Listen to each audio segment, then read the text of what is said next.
నేను ఇదివరకు ఎక్కడికైనా ఊరు వెళ్ళేటప్పుడు ప్రార్థన చేసుకుని బయలుదేరేవాడిని. రాను రాను దేవుడితో బాగా స్నేహం పెరిగిపోయి ఇంట్లోంచి చిన్న పని మీద బయటికి వెళ్తే కూడా ప్రార్థన చేసుకుని వెళ్తూ ఉంటాను.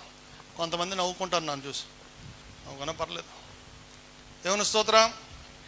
ఆ కొట్టికాడికి వెళ్ళి రావాలన్నా, ఆ గృహదర్శనానికి వెళ్ళి రావాలన్నా, ఎక్కడికి వెళ్ళి రావాలన్నా ప్రార్థన చేసుకుని వెళ్తాను. ఎవరిని కలవాలన్నా కూడా చిన్న ప్రార్థన. హల్లెలూయా. ఒకసారి నేను మా పెద్ద బాబు కుంచినపల్లి సీత వాళ్ళ అమ్మ చనిపోయినప్పుడు ఆమెను సమాధి చేయడానికి వెళ్ళాం పొద్దున్నే. ఆ ఊరు బయట పొలాల్లో ఉంది అక్కడ సమాధి. చాలా దూరం నడవాలి, 1 కిలోమీటర్ 2 కిలోమీటర్లు.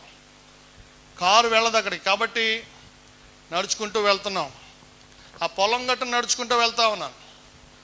ఆ పొలం గట్టు మీద నడుస్తూ వెళ్ళే కొద్దీ మధ్యలోకి వెళ్ళేసరికి ఆ గట్టు ఎంత ఎత్తు అయిపోయింది, కింద పడ్డామంటే ఎముకలు ఇరిగిపోతాయి అన్నమాట.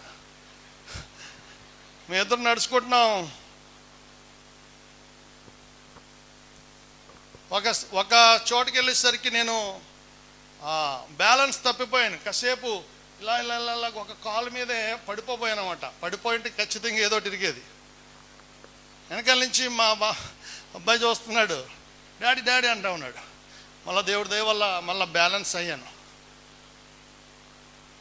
అప్పుడు అనుకున్నాను, అప్పుడు మా అబ్బాయి అడుగుతున్నాడు, అమ్మో డాడీ ఎంత ప్రమాదం తప్పింది, ఇంత ఎత్తు నుంచి పడిపోయి ఉంటే ఏంటి మీరు.